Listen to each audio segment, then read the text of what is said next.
Hi everyone, thank you very much for joining. My name is Jack. I'm one of the writers at Voyagin. I'm a very big fan of Japanese temples and shrines, and that's what we're going to be talking about today on the Beginner's Guide to Japanese Temples and Shrines. Personally, I've lived in Japan for about 4 years in total, around Tokyo and also up north in Yamagata Prefecture, which is about 2 hours north of Tokyo, covered in mountains, very rural, very beautiful.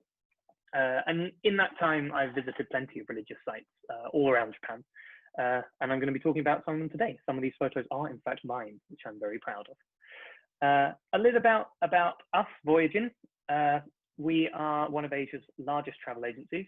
You've probably come across our website, one searching for Japan tickets or activities online, or you might have found us on our blog. Thanks very much for that. I'm one of the writers. We mainly serve inbound tourists to Japan, but we also offer activities all around Asia in places like Singapore and Thailand, as well as a few in Europe as well, out of interest. Our team is a huge bunch of very passionate travelers from all around the world. We actually represent every continent on Earth except Antarctica. So if you are, or if you happen to know a penguin with a knack for writing, then please do make them get in touch. It'd be lovely to have them.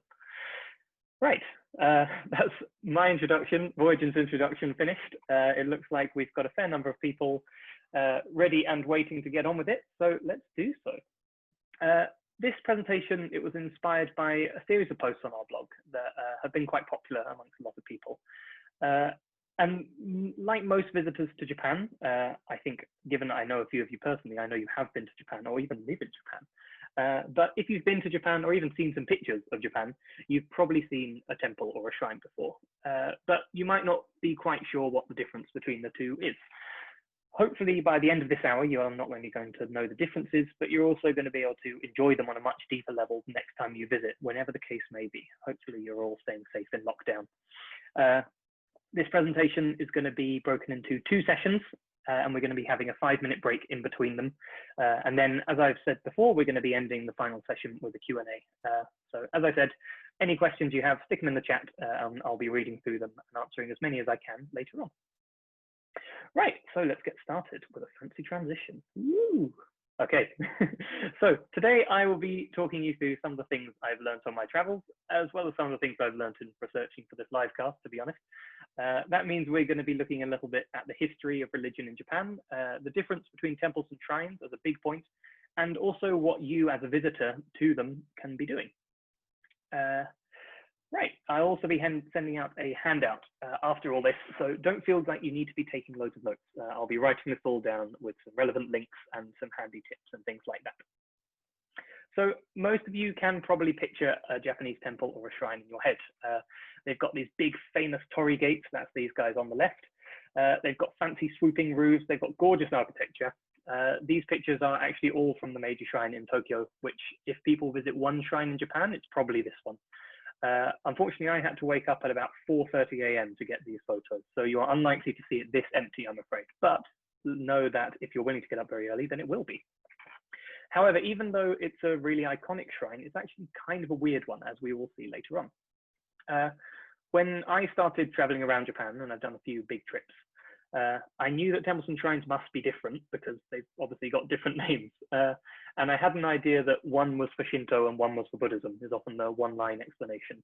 But I didn't really know much more than that. Thankfully, you won't need to be as confused as I was because we're going to be going through all of that. And we'll be starting with some of the basics, like the history and general information about Japanese religion. Hello to Adrian, who's just joined. If you see me space out a little bit, it's because someone's joined and I'll be trying to let them into the chat.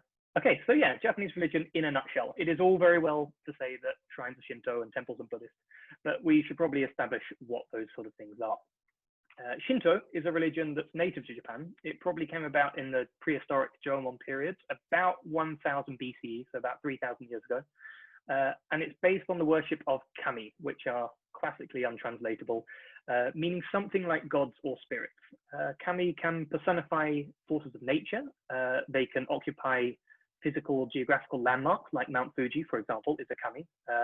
And they can also act a bit like the characters in Greek and Norse myths like Amaterasu on the right there, who's the sun goddess who features a lot in early Japanese mythology. Now, kami don't always have a physical form, so when people want to worship them, they might enshrine them in an object, like a mirror or a sword. Some kami actually occupy natural objects, like, as we said, Mount Fuji. And during festivals, kami are often carried in portable shrines called mikoshi. Normally not just by me and 3 of my mates. Normally there's quite a few people, as the people in the back seem to enjoy.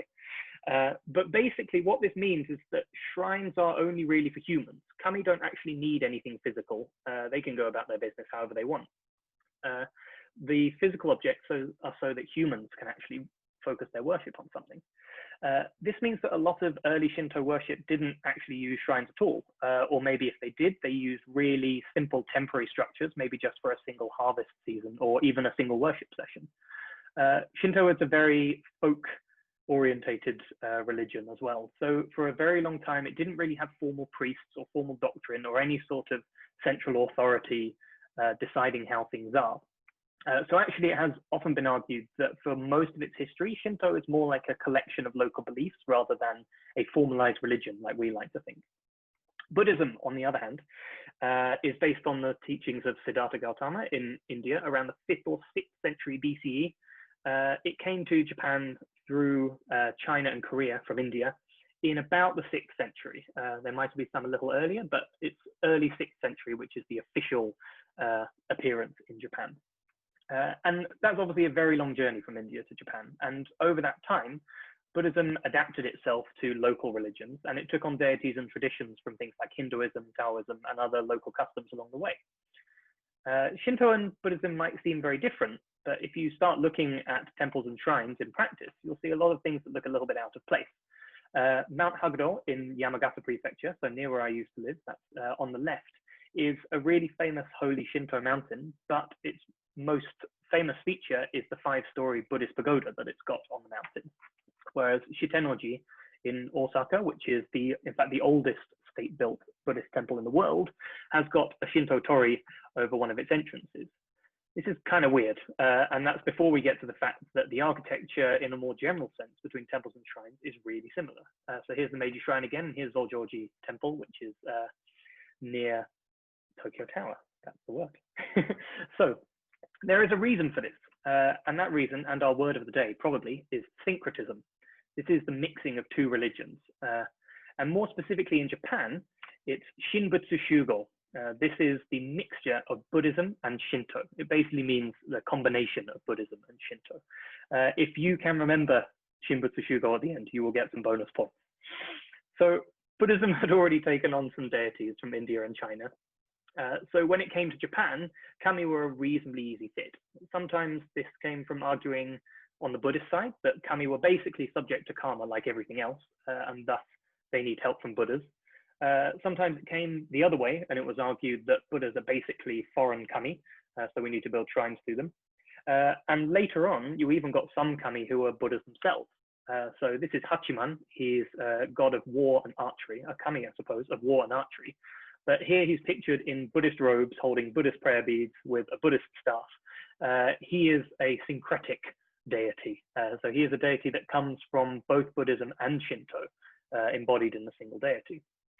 Now, Hachiman is one of the most popular kami in Japan in terms of number of shrines. And he's also quite a good example because he's the main kami of Tsurugaoka Hachimangu Shrine in Kamakura. If you visit Kamakura, a little bit south of Tokyo, this is one of the main attractions.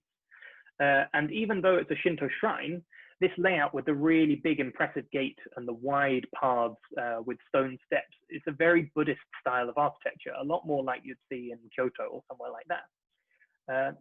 And this is because even though it's a shrine now, it used to be both a shrine and temple. In fact, basically all shrines and temples in Japan used to be both shrines and temples. Our next big Japanese word is jinguji. This is a shrine temple complex. And it's basically how almost all temples and shrines used to be for about 1,500 years of Japanese religious history. It's also the reason why it's so tough to tell the difference between temples and shrines now just by looking at the architecture, because that difference didn't really exist until about 150 years ago. Up until that point, you had small shrines in large temple complexes, you had large shrines with small Buddhist altars in them, and all sorts of mixes in between. And a lot of the time, Buddhist monks who brought with them a lot of the doctrine and hierarchy of Buddhism were the ones in charge of both Shinto shrines and Buddhist temples. So what changed then 150 years ago? Well, what changed was the Meiji Restoration. In 1868, this revolution basically was where the Emperor Meiji, who's the one on the right with the fancy moustache, overthrew the Tokugawa shogunate, the military government represented by the guy in the hat and the robes on the left. They had been in charge of Japan since the 17th century as a military government. And this change, reasserting the emperor's power and getting rid of the people who had effectively been in control, changed the whole fabric of Japanese society at pretty much every level. The one we're interested in, though, is a separation between Shinto and Buddhism. This basically was partially a nationalist move. Buddhism was sort of cast as a foreign invader coming from China, and also helped because in Shinto, the emperor is descended from the gods themselves. So it basically is a great way of getting everyone on your side if you declare yourself to be a living god. Buddhist temples were also incredibly wealthy, which was quite helpful if you're establishing a new government to get loads of cash. So as part of this separation, Shinto was formalized into a religion, much more than it had been before Buddhism came. And it's formalized basically into the form we know today, with levels of shrines and formal priests and things like that. Almost all of the combined Jinguji, temple shrine complexes, were turned into either one or the other. And things like Buddhist priests needed to choose whether or not they were going to be Shinto priests or stop being priests at all. From the popular side as well, it led to a lot of temples being burnt down, even though the government never specifically asked for any temples to close. So this went on for several decades, but ultimately it didn't really work because it is quite hard to remove a millennia and a half of religious tradition and mixing. What it means then is that while the two are formally different, though that's been relaxed a little now, the architecture and a lot of the practices and even some of the vocabulary are shared between the two still. And this is why also, if you ever visit, you'll see a lot of temples and shrines very close together because they used to be as part of the same complex. So yeah, the separation, it only sort of worked in terms of what people did as well. Shinto and Buddhism occupy different areas culturally in Japan. Buddhist weddings are really quite rare, whereas Shinto regards death as unclean. So almost everyone will have a Buddhist funeral. And obviously the reincarnation bit helps quite a lot. There's no reason why you would choose a Shinto funeral if you knew you could get another life with a Buddhist one. Nevertheless, most people in Japan practice both, and they practice both as more of a cultural practice rather than a religious one, just as they have done for literally thousands of years. So we've done a bit of the history. Hopefully your brains aren't spinning too much. Let's look at some of the physical features and differences of temples and shrines. We'll go over some of the characteristics, and this should hopefully let you be able to see the difference a little bit more when you visit, and also understand what you're looking at. So we'll start off with Shinto shrines. Hopefully you can see this diagram reasonably well. I've labeled 4 important bits. Right at the bottom is the torii gate.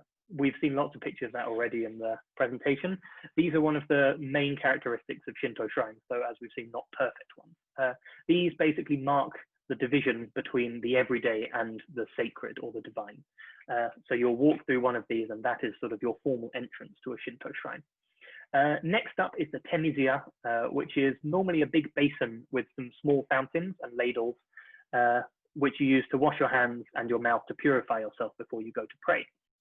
And then in terms of the main buildings, there's a few extra ones here, which can be stages for dancers and things like that. But generally, Shinto shrines have 2 main buildings.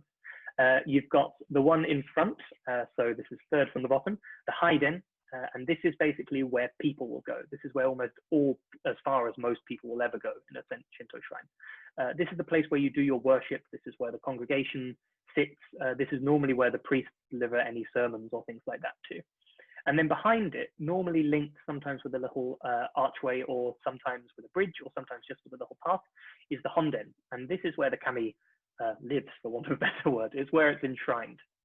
A lot of the time these are closed, physically closed with doors, as well as being unavailable to the public. But these are usually much smaller because the kami literally doesn't need as much space as 30 or 40 people. So there are a few slight differences, though, that you might notice if you visit certain shrines. So firstly, the Honden, as we said, the one right at the back, is for the kami. This is only really there if the kami is enshrined in a physical object. So a sword or a mirror is very common. If your kami is in a place or in a natural object, maybe a tree or Mount Fuji, then you won't get a Honden because there's no need for one. The kami's already there, it's already got a place to sit. So instead, there'll normally be a Haiden, the building for worshippers, facing it to focus your worship. Sometimes you can also get the reverse, where you get these teensy tiny little shrines. You'll see them if you ever go on a road trip around the countryside. These are teensy tiny little shrines with a little torii gate and a little altar to leave offerings. They're very common to the god Inari for farming, so you'll see them beside fields and stuff like that. When you're walking around, there's a few other things you might see. Shinto priests, these are called kanushi. They're usually dressed in white. We've got these fancy hats on as well. And shrine maidens, who traditionally are dressed in white tops and red bottoms. Or they might have all sorts of other colors. Hakama, these trousers are called. Here we've also got some pictures of, I should be pointing down there, shouldn't I? We've got some pictures of a big torii gate and also the temisia. That's what it will look like. Roof-wise, might not seem interesting at first. A lot of shrines tend to have thatched roofs.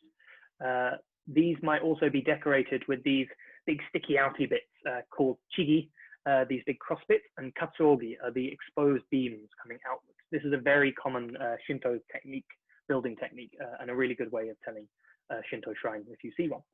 If you go to the Ise shrine, one of the most famous shrines in Japan and one of the most holy, this is pretty much all you'll see as well, because the main buildings are hidden behind fences.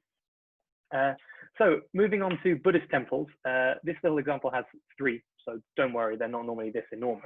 But you can see there's a few more buildings. And part of that is because a lot of Buddhist temples are also monasteries, so you actually need more buildings to keep everyone in. The entrance, instead of a torii, tends to have a large gate. It's called a mon. The most famous is probably Kaminari Mon in Asakusa. This one is huge, as you can see. And they often contain 2 guardians called Nio. These guys, they're a bit scary and they're designed to ward off evil from the entrance to the temple. Unlike Shinto, which tends to have 2 main buildings, temples tend to have 1 big building, normally holding the Buddha as well as space for the congregation. These can get absolutely enormous. This is one building that my girlfriend and I sort of stumbled across on a road trip around Fukui, which has an excellent dinosaur museum, by the way, which has a Buddha that's something like 12 meters tall, right in the center of it. It's really very impressive. Other features you might find in temples are pagodas, like the one on the right, and also monks, of course, tending to have shaved heads and normally dressed in dark robes or sometimes yellow robes. Whereas those roof decorations were your 99% sure to be Shinto thing, your 99% certain to be temple thing is graves. As we mentioned, Shinto funerals are very uncommon. And Christian funerals, and actually funerals where you're not cremated, are also limited by law in Japan. So almost everyone has a Buddhist funeral. If you see a cemetery, then there is almost certainly a temple nearby. However, temisia, the place where you wash your hands, are common in both temples and shrines. And there's also a few decorations that are common to both, like stone lanterns. A lot will also sell merchandise and souvenirs. So as a brief rundown, here are some of the things you can look for if you want to tell the difference, and this will be on the handout, so don't worry. So on temples, you can often look for very proportionally big tiled roofs, pagodas with multi-levels, monks with shaved heads, statues and images of Buddhas, that's maybe an obvious one, normally a large gate, often with walls rather than fences, graves nearby, and the name will often end in ji, tera, or dera, which are all the same character in Japanese, just different pronunciation, or in, which tends to represent more of a monastery. On the shrine side, you can look for torii gates, you can look for thatched roofs with exposed beams, 2 main buildings, the honden in front, the honden behind rather, and the haiden in front, normally bigger, priests in white robes and accompanied by shrine maidens, mirrors and swords and jewels holding the kami, though usually these are hidden, and a name that ends in jinja, jingu, myojin, or taisha. Lots of names. So yeah, these are the basics, I think, how to tell the difference, a little bit of the history. It's time for us to have a little bit of a break. I make it 5:23, So let's have a 5-minute break until 5:28. Almost everyone's camera is turned off and mics muted anyway. So feel free to go to the loo, grab some water, do anything you like, chat in the chat if you like, and we will start again at 5:28. Thanks, guys. Hi all. We'll get started in a little bit. I hope you enjoyed the picture of me in my cherry hat. I'd somewhat forgotten that I had that as my Zoom thing. Where I used to live, Yamagata, produces, I think, 80% of all of Japan's cherries. So they are rightfully very, very proud of their cherries. And on the night that I left at a party with some friends, they presented me with this hat. And it's followed me ever since. I will give everyone, I don't know, another few seconds, maybe a minute, just to get settled in, and then we'll get started again. Anyone who wants a sneak preview will know that we're getting onto what to do at a shrine or temple. Cool. Right, so let's get started. Thanks to the people who asked some questions in the chat as well. We'll get to them at the end. Right, so we've covered some of the history, we've covered some of the philosophy, we've covered some of the physical geography and architecture of temples and shrines. Let's look at what you, the general public, can do at a temple or shrine when you visit. Hopefully by now you've got a reasonable idea of what you're looking at and why it looks like it does. And so yeah, we'll have a look at what you can do. Obviously, prayer is one of the main reasons for this place to exist. So we're going to start with how you would pray at these places. And first of all, I'm sure you don't need to be told, but just in case, these places are, of course, holy and sacred ground. So it is important to be polite and respectful when you visit.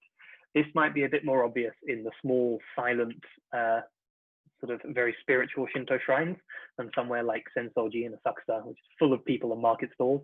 But it is nevertheless something to bear in mind when you visit. So the first thing you're going to want to do is obviously get in, and this will be walking through a torii gate or a mon gate. The two things you need to remember is firstly, you should bow just before you step in, and just as you're leaving, in fact, just after you step out to the front of the shrine or the temple, to the kami or the Buddha. If there's a torii, you shouldn't walk right through the middle. You will see people do this, and obviously no one's going to kick you out, but that space down the middle is reserved for the kami to come and go as they please, particularly during festivals. So it is considered a little impolite to walk through the middle. Obviously, these rules can be used with caution. If there is a giant torii in the middle of the road, you don't need to get out of your car and bow. And if the torii is floating, you don't need to dive in to get into the shrine or anything like that. But if it's a normal one, you know, you can bow and walk at one side. So if there's a station to wash your hands, a temizuya, then you should do that when you enter. Obviously, in these times of coronavirus, quite a lot of them are closed at the moment, but nevertheless, if you see one with running water, you should. And we're going to have a fun transition just to me now. For you see, I brought my ladle to demonstrate how we're going to do this. And there is indeed a way of doing it. So you'll see all the ladles laid out like this. You pick it up with your right hand and fill it with water. If you want to be very fancy, you'll fill it from the dripping water. If there's a big queue, then it's fine to dunk it in and fill it up with water. So from your right hand, and you're going to pour it over your left hand. Then you switch, hold it in your left hand, fill it with water, and tip it over your right hand. So far, so good. Step 3, putting it back in your right hand, filling it with water, making a little sort of cup in your left hand, and pouring some water in there. And then I'm going to try and do this without getting in the way of the microphones. Touch it to your lips like that. You don't need to drink it. You don't need to gulp it. You don't need to like, well, definitely don't spit it out. Goodness. But you just want to wet your lips basically to ritually purify your mouth. It's okay to swallow it if you do. And then the final tip, if you want to be an absolute pro, is with the remaining water in there, you want to tip it like that so that the water runs down the handle, cleaning it and purifying it for the next person. So you can lightly pop it back down. That's how you wash your hands perfectly when you visit a shrine or a temple. So once you've done that and you've washed your hands, you're going to head up to the main altar. This is my local shrine, Hikawa Jinja, and this is sort of the main altar of it. You can see down at the bottom, there's this big wooden box, and that box is to throw money into. Now, you can throw whatever money you want into it, but traditionally, there are two different things that you can do. You can do, let's do some makeup tutorial camera focusing now. You can do 10 yen, which is these guys, or you can do 5 yen. 10 yen, both of these are because of puns, basically. 10 can also be said to in Japanese, which is another word for far or long. The idea being that your wish or your luck continues far on into the future. 5, on the other hand, so these are the copper ones with the hole in the middle. The way you can say this in Japanese is goen, but that's also a pun. Goen can mean, it's a very formal way of saying a relationship. So the idea being that you can either establish or continue a relationship with the Buddha or the kami at that shrine or temple. Obviously, if you want to put more, you absolutely can. Maybe don't put less. Kami is not that much money. Still, so you'll throw your money in. If there's a bell, and of course I've got a bell with me, you want to give that a ring before you do anything. This will summon, these are much more common in shrines. This will summon the kami basically and get its attention. Then you'll throw the money in, and then what you do next depends very slightly on whether you're at a shrine or a temple. So at a shrine, I'm absolutely stuck into my chair, so I can't stand up. At a shrine, you will bow twice, a nice low bow, and then clap your hands twice, say your prayer silently, and then bow one more time. At a temple, things differ slightly depending on the particular sect of Buddhism that someone follows. But generally, what you'll do is you'll bow, hands together, and then bow again. You might see some people who do one bow, hands together like this. But the important thing to remember is you don't clap at a Buddhist temple. So to run through briefly, if there's a bell, give it a ring. Then chuck some coins in it, for a coin, generally 5 yen or 10 yen. And then at a shrine, bow, bow, clap, clap, pray, bow. And at a temple, you'll bow, pray, and then bow one more time, or do it all in one if you prefer. So you've done your prayer, well done. And now we get on to the bit that actually I like the most, which is all the merch. So let's pop you back here. As you can imagine, seeing as I have a ladle and coins and all that, I've got plenty of other things here to show you. So yeah, there's all sorts of things on sale at temples and shrines which you can buy. One of the most common, and again, let's see if we can do some makeup tutorial stuff here, are these things. These are called omamori. This one here is from the Meiji Shrine. These are charms, basically. This one is for victory, certain victory, in fact, whereas this one is from a temple in Yamagata, where they have a monk who's managed to mummify himself by basically eating arsenic for 100 days and then sitting in an airtight box. And in here are some cuttings of scraps from that monk's robes. These are really common souvenirs, particularly when Japanese people visit somewhere a little bit far away. If you ever see Japanese people, in fact, particularly around Tokyo, you'll see these things dangling off of people's bags, things like that. I use this one on my kendo armor, in fact, martial arts, for victory. So you'll see all sorts of things like that. They're absolutely fine to send to other people, to post for different countries, to use as souvenirs, and they tend to cost between 600 and 1,000 yen. That's about $6 to $10. So they're not ridiculously expensive either. Another thing you'll find, here we are these guys. These are called ema. In fact, let's do that. So these, unlike omamori, which are more designed to be sort of used in your daily life, these are more designed to be used when you're actually at the temple or the shrine. You will often see these described in English from Japanese translations as votive tablets. I don't know about you, but I still don't really understand what a votive tablet is meant to be. So what I will say is that they're basically best described as ema. And what an ema are is normally a design on the front, and then on the back, you have a space to write a wish or a prayer. This can be Japanese if you're feeling confident. This can be in English or any other language you're comfortable with. And then they'll be hung up on normally a special rack. You'll see lots of these hung up.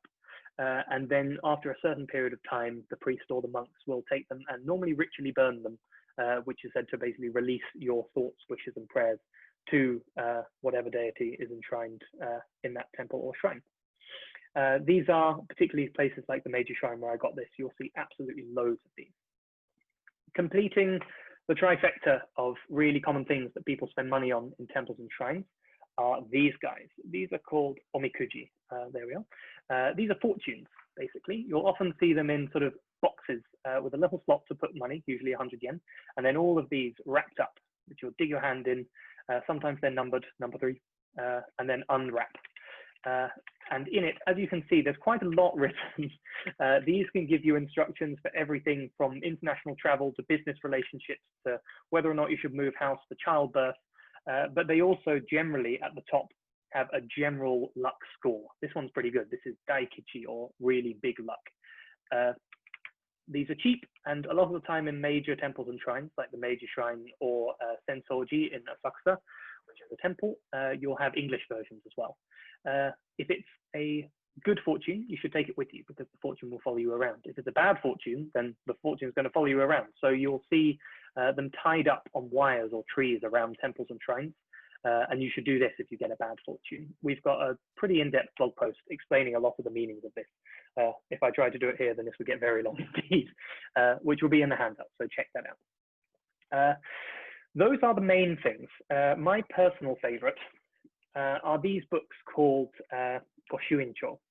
These are my favorite souvenir in Japan. Anyone who knows me will know I've evangelized about them all the time. In pretty much every temple or shrine in Japan that has staff, you can hand this in and you will get really lovely calligraphy and stamps recording your visit, showing the name of the temple or shrine and the date you visited, and often some other information. This normally costs about 300 yen to get the stamp. The book normally costs about 1,000 yen. And I think if you're planning to travel around, it's a really good idea because no matter how many shrines or temples you visit, it pretty much only stays that big. And then once it's done, you can sort of concertina it out and it makes a lovely display on the mantelpiece or something like that. There are all sorts of other things on sale. Another thing I'm a big fan of are these guys. These are called Dharma. They're representations of a Buddhist monk called Bodhidharma, who is said to have brought Buddhism to China. And they've got normally 2 blank eyes. You fill in the first one when you basically set a goal or have an aim, and then you fill in the second one when you achieve it. He's designed to sit there looking absolutely furious, making sure you stay on track and helping you to achieve your goal. These are technically a Buddhist thing, but you'll see them sold all over the place, particularly at New Year, just like everywhere else. Japan likes to set New Year's resolutions, and New Year is a really common time for buying a lot of charms, maybe getting special Goshuin stamps with the first day of the year at night, and of course, buying Dharma. Finally, you can get some really impressive things, suitcase busting things like this guy. These arrows are called hamaya, literally demon breaking arrows. These are designed to protect your home from, I suppose, not just demons, but also evil spirits. They're designed to keep everyone in the house safe. I have this one hanging up right on my desk. And this one, like a lot of things in this presentation, is from the Meiji Shrine. So, as you can see, there's all sorts of things you can buy. And there's some things, really nice things to look at. I think the architecture is beautiful at temples and shrines. Before we move on to Q&A, I'm going to give you a quick run through of some of Japan's most famous shrines and temples. So here we are. Oh, hey. The Meiji Shrine we've mentioned several times before. This holds the spirit, rather, of the Emperor Meiji from the Meiji Restoration and his wife. Ironically, for someone who separated Shinto and Buddhism with these big stone paths and these really impressive curved roofs, it's seemingly quite a Buddhist style of architecture, which I find a little bit ironic. But it's one of the most famous religious sites in Tokyo. The other being Sensoji Temple in Asakusa. Some people might call this Asakusa Temple as well. It's the oldest temple in Tokyo as well, and absolutely enormous. One other one that we mentioned briefly is the Ise Shrine in Mie Prefecture, so about an hour and a half south of Tokyo on the south coast. This is the shrine of the royal family. It also enshrines Amaterasu, the sun goddess, who is said to be the ancestor of the royal family. You normally can't see any more than that picture shows. Almost everything is surrounded by fences, but the shrine buildings are actually very simple and torn down and rebuilt every 20 years. A bit like we said right at the beginning, that a lot of shrines were temporary originally. This is one where that tradition has continued for at least, I think, 1,500 years. The other contender for most holy shrine in Japan is Izumo Taisha Shrine. You can see here this enormous shimenawa, it's called. It's a rope that basically marks holy sites. Every November, all the Shinto gods are said to come to the Izumo Taisha Shrine and stay there for the whole of November. And it's possibly the oldest shrine that's still working that we know of in Japan. On the incredibly old Buddhist front, we've got Shiten-oji. This is, as I said, the oldest state-built shrine in the world, let alone Japan. It's in Osaka, and it's basically the first temple built by any sort of government or authority in Japan. This is also the one that's got the torii gate over one entrance, just to confuse you. Itsukushima in Hiroshima is absolutely iconic for its floating torii gate. This is one of the 3 great views of Japan, they like to say. And you need to take a little ferry to get over to the island, which is absolutely beautiful, particularly in autumn, I think. It's a little bit hot in summer, but in autumn, all the leaves go absolutely gorgeously golden. And it's actually a surprisingly big shrine that you never see because everyone always takes photos out to sea. In Kyoto, Fushimi Inari Taisha Shrine is probably the most famous shrine. It's got all these enormous torii gates. These are donated almost always by organizations, but sometimes by individuals. And it's the shrine to Inari, who is a god of farming, often known by its foxes, who don't represent it necessarily, but they're messengers from Inari. So you can recognize an Inari shrine often by multiple bright red torii, which have normally been donated. You'll see it written on the side, and foxes guarding the altar. Finally, my personal favorite shrine is Yamadera or Rishakuji.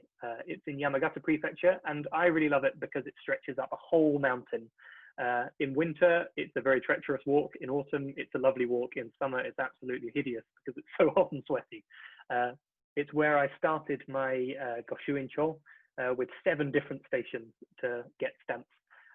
And it's honestly a reason people go all the way to Yamagata Prefecture just to visit this shrine. It's also very famous as the setting of a haiku poem by Matsuo Basho, who's sort of Japanese Shakespeare almost, the best known and best loved haiku poet in Japan. So those are my favorite shrines. Those are the things you can do at temples and shrines. Hopefully, you can also remember all the things that we said before about the differences between temples and shrines and some of the history. So now I'm opening it over to you. If you've got any questions, I'm also going to be looking through the chat to see what you've done because I've muted everyone. So let's start at the top, shall we? So first we have from Jay. Let's actually make me big, shall we? So you can see me. From Jay is asking if there are shrines and temples in other countries. While Japan is, rather Shinto is a religion that's native to Japan, there are some Shinto shrines in other countries. Understandably, they're most common in countries that have a lot of Japanese expats, like Brazil, and Hawaii as well has quite a few. There's also a few Japanese-style temples in these places. Hawaii, again, has I think 2/3 reproduction of Byodo-in temple, which is actually, if you have a 10-yen coin to hand, it is the temple that's represented on the back of a 10-yen coin. Let's see if I can get this even closer. There we go. So it's got a reproduction of this shrine in Hawaii. But there are also Shinto shrines, in America, around Europe, in the UK, where I'm from. There is a shrine built. The actual building is built, so they don't actually have a site to put it, and they've been looking for about 15 years to find a site. Other Buddhist temples in different traditions obviously can be found all over Asia, but generally Japanese Buddhism, Japanese Zen Buddhism tends to follow Japanese expats. So let's head down. Somebody wanting just to go over, let's see, Nigel. So you can appreciate the overlap between Shinto and Buddhism, but is it too much of a simplification to say Shinto equals shrine and Buddhism equals temple? I would say it's not too much of a simplification. Obviously, it is still a simplification. There's a lot more to it than that in the history of why they look similar, but nowadays they are still, even though Meiji didn't completely succeed in separating them, they are considered separate institutions. So you might find them right next to each other. You might even find one sort of edging into the space of another. But generally, I think you can say that a shrine is Shinto and a Buddhist temple, rather, is Buddhist. Yes, that's not too much of a simplification. JH missed a little bit from the start, as simply as you possibly can. Can you say where Shinto and Buddhism came from? Jay has actually already helped me out here. So yeah, Shinto is native to Japan, about 3,000 years old, so very, very late prehistoric Jomon period. Whereas Buddhism started off in India in about the 5th or 6th century BCE, and then spent a few centuries traveling up through China, also Tibet, and then a little bit down through Korea, came to Japan, and also spread down into Southeast Asia as well. This is why, even though a lot of Asia has Buddhism as a major religion, there are lots of different varieties, sects and schools in different countries in Asia, because it took several centuries and to make it over. And also Buddhism really likes to mix with local cultures and deities. So you will get Buddhism mixing with Hinduism, for example, in India, and then adding some Chinese Taoist and folk deities on top of that, and then adding some kami on top of that when they reach Japan. So Buddhism can be really, really mixed. Kurt has asked, if you had only had time to visit one temple or shrine in Japan, which one would it be and why? So I'm going to have to talk to me, seeing as I have been to a lot of these. If you only have time for one, then the Meiji Shrine will probably be the easiest to access. But I heard about one in Chiba Prefecture. So if you imagine, it's going to be reversed. Japan's like this, and we've got the little peninsula with Tokyo here. Chiba Prefecture is that little peninsula, and right on the tip there is a little shrine called Kaikei Jinja, and it's literally called the bottom of the sea shrine because it is about 20 meters underwater. And the guy, I suppose he's a priest who looks after it, has apparently made friends with a fish there who comes to see him every time he goes down to look after the shrine. I think it's very cute. And as a bit of a scuba diver myself, I think I could hopefully make the dive down. Next, Jay has said, I'd like to know if Japanese people see themselves as Buddhist or Shinto, or is it maybe both? So that is a really interesting question. Japan, if you look at the stats, and unfortunately I don't have any tables here, has a really weird disconnect between the number of people who report themselves as following the traditions and rituals of a religion and the number of people who report themselves believing in that religion. So as far as I can remember, it's something like 80% of Japanese people say that they regularly follow or engage in Shinto and Buddhist traditions. So that might be praying at your ancestor's grave, that might be getting involved in festivals, that could be literally just praying at shrines and temples, buying or using omamori or things like that. But in terms of what people actually believe and who describes themselves as, say, a believer in Shinto and a believer in Buddhism, it's down to something like 20 or 30%. And most of that is Buddhist. If Japanese people are religious, and as I said, they tend not to be, it's much more likely that they'll be serious Buddhists than serious Shinto believers. But for thousands and thousands of years, Japanese people have believed in, or at least followed, both religions as part of this syncretic mixed tradition, and that continues today. Jay is asking, what are some important dates in the Shinto and Buddhist calendar? So I would say probably the biggest date in the Japanese calendar, which is important for both Shinto and Buddhism, is New Year. In Japan, that's normally celebrated from the 29th up to the 3rd, maybe a little bit shorter, maybe it's the 31st. But around this time, particularly at midnight, you'll do what's called Hatsumode, which is traditionally the first shrine visit. It's a little more of a Shinto tradition, but temples also get in on the action. This is, I actually went to the Meiji Shrine midnight for 2020. And if you've ever been, you'll know there are enormous, huge walkways and paths in a wood, which basically leads to the Meiji Shrine, and they are absolutely rammed with people. It is in the millions of people who visit Meiji Shrine in the first 3 days of the year, every single year, to basically pray for the first time, buy things like gigantic arrows and stuff like that. So New Year is a really important date in the Japanese cultural calendar generally. You might consider it a little bit like Christmas. There's lots of traditions of things that you eat. You often go back to visit family and things like that. From the Buddhist side, Obon, which is also celebrated in some other Asian countries like China, it's often called the Festival of Souls. It happens in mid-August roundabout, so it is sometimes based on the lunar calendar, so it shifts around a bit. But yeah, we're coming up to it. It's a summer festival, basically where you're meant to go back to your hometown and pray to your ancestors, perform some maintenance on their graves. There's lots of things like ritual cleaning. And again, there's specific things that you tend to eat.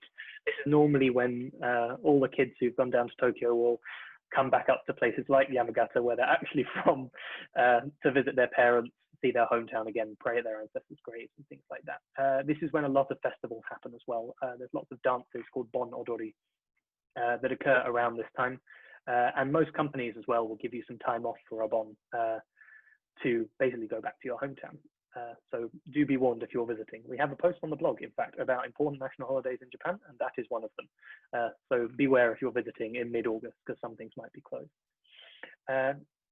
Finally, Tricia has said, do the papier-mâché characters for sale in shrines have any religious significance?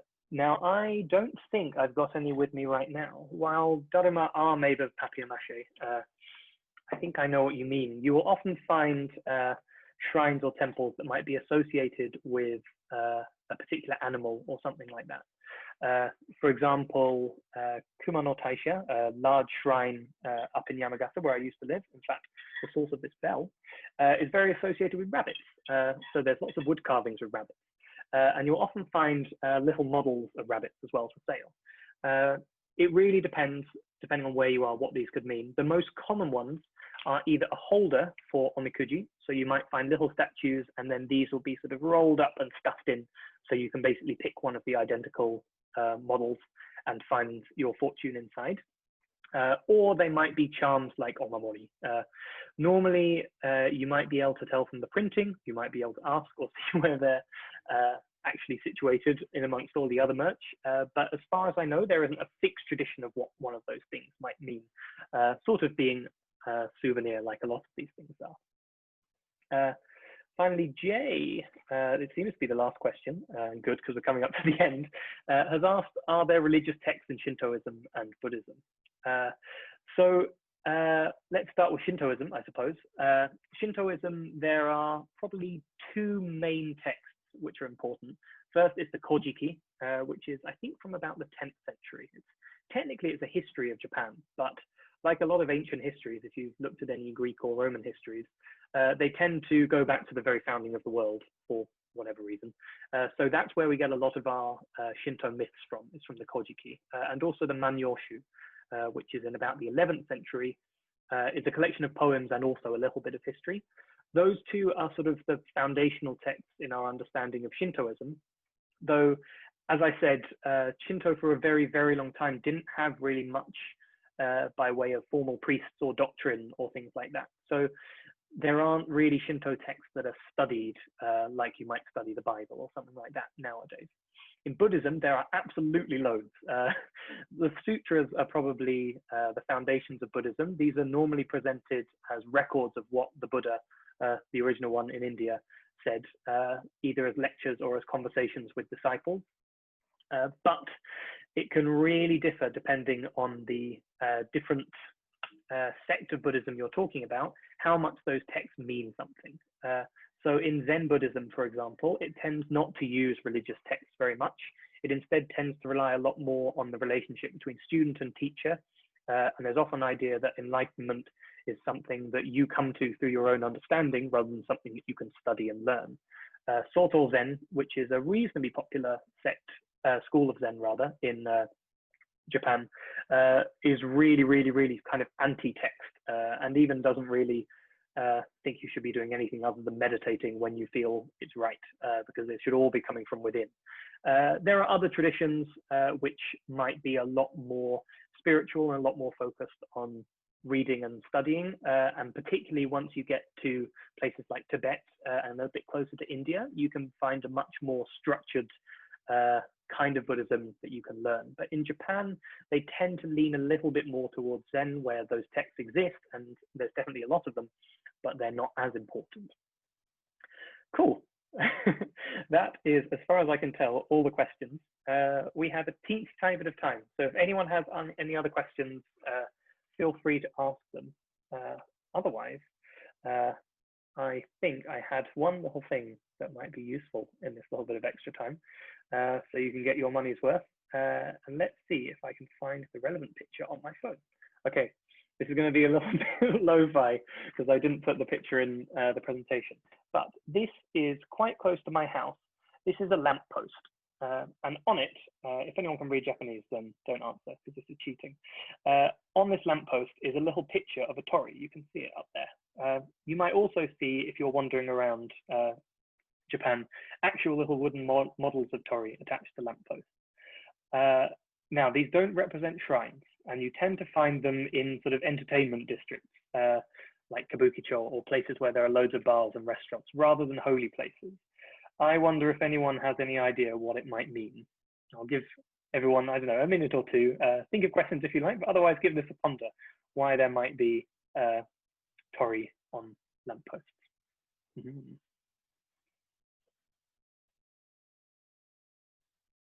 Actually, let's show you why not.